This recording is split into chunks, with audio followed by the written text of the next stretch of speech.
Hola, ¿qué tal? Yo soy Claudia Herrera y este es el segundo video de la nueva serie de Tesauro en la que estoy abordando los principios de la educación libre en el marco institucional. Bienvenidos. En este segundo video vamos a hablar acerca de la dimensión simbólica. Acuérdense que los principios de una teoría son aquellos lineamientos que atraviesan todo el cuerpo teórico y el metodológico y que nos permiten orientarnos en la toma de decisiones cuando estamos analizando o aplicando la teoría o la metodología, ¿no? En el video anterior hablamos sobre el poder del maestro y lo importante que es tomar conciencia de esta situación para redefinir nuestro posicionamiento frente a todo lo que acontece en un aula con nuestros alumnos. En esta ocasión voy a hablar de la dimensión simbólica. La dimensión simbólica es un término que tomo prestado de una corriente dentro de la sociología y la filosofía y la psicología que se llama interaccionismo social. Esta corriente se refiere a lo que sucede cuando los sujetos o las personas o los individuos entran en interacción.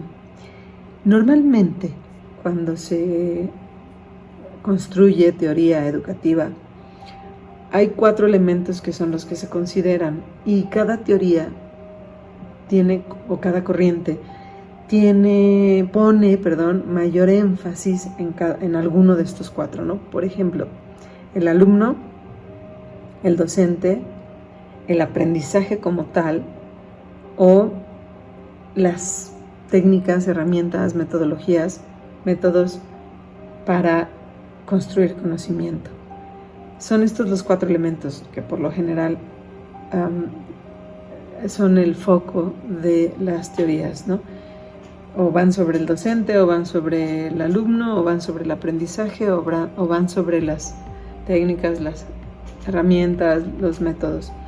En este caso, la educación libre en el marco institucional no apunta a ninguno de estos elementos en particular, sino que propone e integra uno quinto que es hacia el que nos vamos a enfocar, y es la dimensión simbólica. ¿Qué es la dimensión simbólica?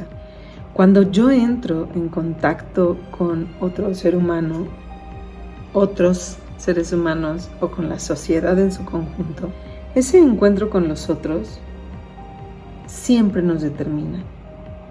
Desde que el ser humano empieza a interactuar con su familia, comienza a estar determinado por la respuesta que obtiene de lo de afuera, ¿no? De las personas que están afuera. Al principio la fuerza mayor la tiene la madre, después también el padre, después el resto de la familia, posteriormente en la escuela, el grupo de amigos, el trabajo. Todas las interacciones que yo sostengo en lo social me determinan. Y las personas, cuando entramos en interacción, movilizamos recursos interiores para presentarnos con lo exterior o para tratar de encontrar respuestas que nos satisfagan, ¿no? Y nos presentamos de una determinada manera. De la forma en que la sociedad nos responde, yo voy estructurando mi ser social, digamos, ¿no? Pero ese ser social también me determina, o sea, al final yo termino también siendo ese ser social y valorizándome o desvalorizándome conforme al éxito o al fracaso de este ser social, digámoslo así. Entonces, ¿qué pasa en la escuela?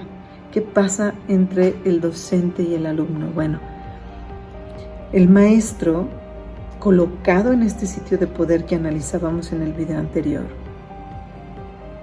estructura, conforma, construye un discurso que está simbolizado desde lo social. Se refiere a todo eso que otros autores han llamado, por ejemplo, el currículum oculto, Todo esto que sucede en un aula, en el universo de la interacción, que va determinando a todos los que estamos en el aula. Un ejemplo burdo. Si los alumnos son afectuosos con el docente, si son atentos con el docente, si son, odio esta palabra, pero bueno, obedientes con el docente, entonces el docente recibe una, digamos, retroalimentación positiva y puede tener quizá un ciclo escolar, si tiene un grupo así, en el que se sienta un excelente maestro y su autoconcepto de su ser profesional esté muy alto, ¿no? Pero de pronto tiene un grupo que es todo lo contrario, que es ingobernable, que son irrespetuosos, que no cumplen con lo que se pide, que ni siquiera son capaces de guardar silencio cuando el docente está hablando, ¿no?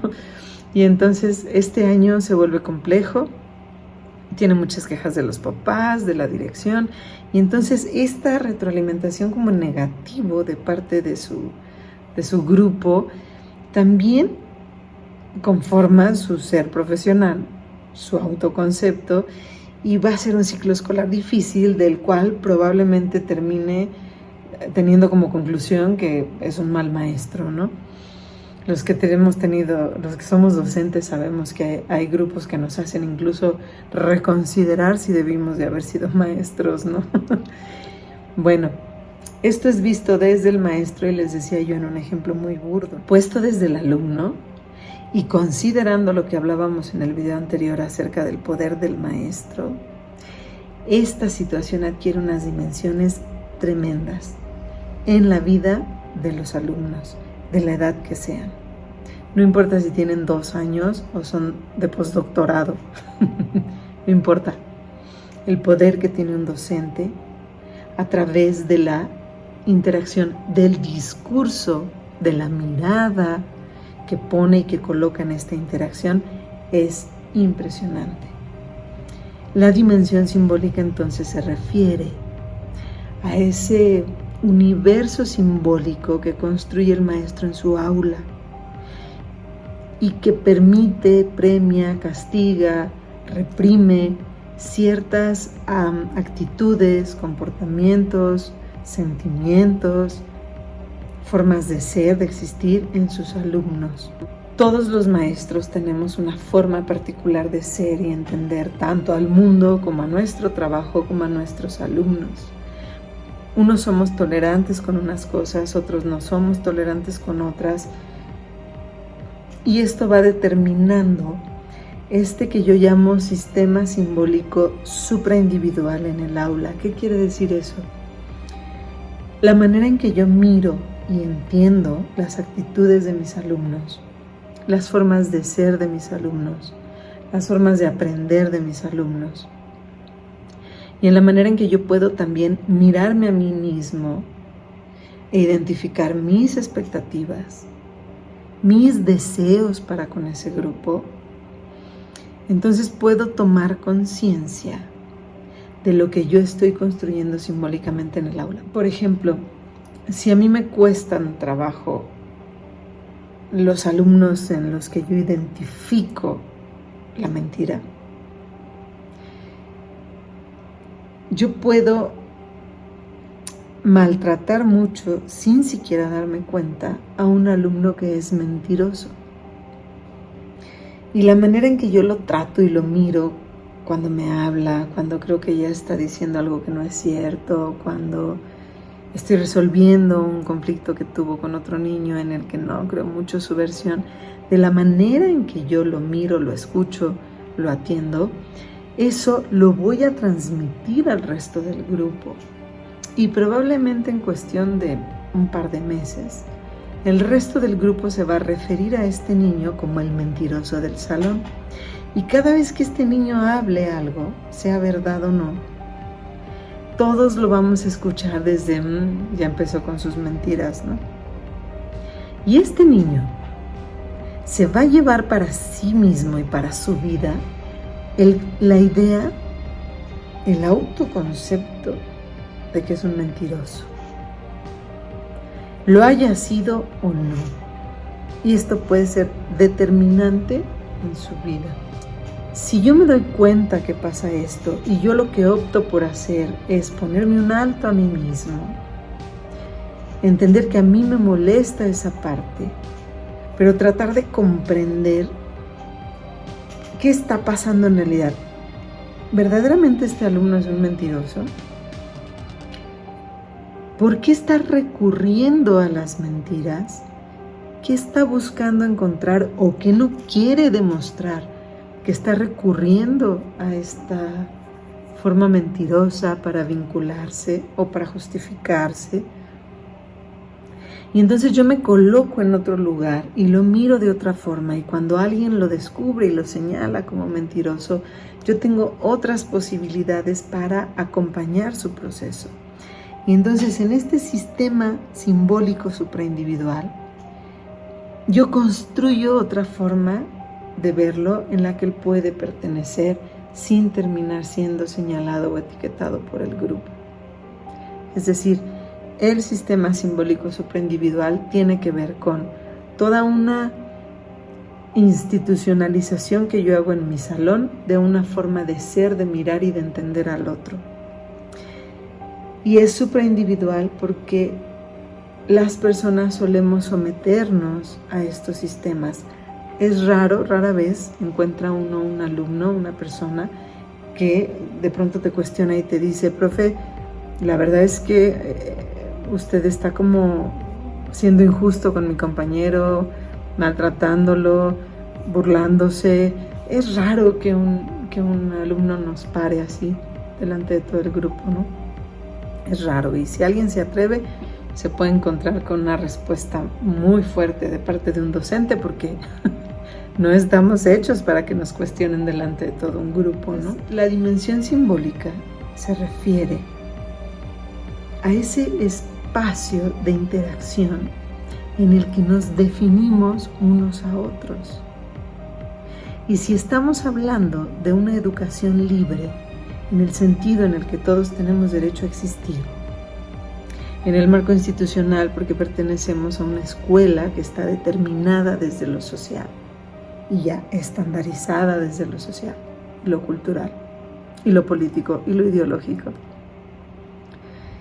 Esta dimensión simbólica entonces adquiere unas dimensiones impresionantes. Tomo conciencia del poder que tengo como docente en la vida de mis alumnos y me ocupo de construir desde mi mirada, desde mi discurso, un espacio donde realmente quepan todos. Y si en algún momento me doy cuenta que no estoy pudiendo con un alumno o con un grupo, tengo que hacer un alto, tengo que mirarme, tengo que revisar conmigo qué está pasando, porque no es válido que porque yo no puedo manejar algo, que porque me cae gordo algo, que porque me desespera que me estén interrumpiendo mis clases, complicando las situaciones, entonces yo me dirija hacia ese alumno o grupo, tratando de borrar, corregir, enderezar esas actitudes que a mí me molestan. Porque ese niño, por alguna razón, está poniendo esas actitudes o está teniendo estas dificultades. Y en el momento en que yo no las recibo, sino las rechazo, y además construyo este sistema supraindividual en el grupo simbólico, genero un rechazo de todos o un señalamiento de todos. A veces creemos que lo hacemos para educar al otro, pero lo que estamos haciendo es que este niño o este grupo se lea desde nosotros como algo equivocado. Es mejor ponernos un alto y tratar de indagar qué está pasando del otro lado. ¿Para qué le sirve hacer lo que hace? ¿Por qué no está pudiendo aprender esto? ¿Por qué no se anima a participar? ¿Por qué siempre hace ruiditos? ¿Por qué siempre termina peleando con los otros? ¿Por qué me intolera su forma de hablar todo tiene un punto de análisis. A veces no llegamos a conocer las causas de las cosas, pero por lo menos nos sirve para tomar conciencia y actuar en consecuencia. A veces haciendo justamente lo contrario y dándole lugar a las diferentes formas de ser y de existir, ¿no? No tenemos que andar por el mundo arreglando personas. A veces con el simple hecho de abrirles espacio a existir es suficiente. Profe, otra vez está diciendo mentiras. Hey, chicos, ¿a ustedes qué? O sea, yo no vivo cuestionándolo si ustedes dicen la verdad o la mentira. Déjenme escuchar a Mengano con lo que me quiera contar. Yo lo escucho. A veces eso es lo único que hace falta para que una persona no se mire a sí misma con menos valía de la que tenemos todos, ¿no? Si te ha parecido interesante, si ha llamado tu atención algo de lo que escuchaste en este video, ponte en contacto con nosotros. Estamos trabajando para construir un mundo donde realmente quepan todos los mundos. Hasta pronto.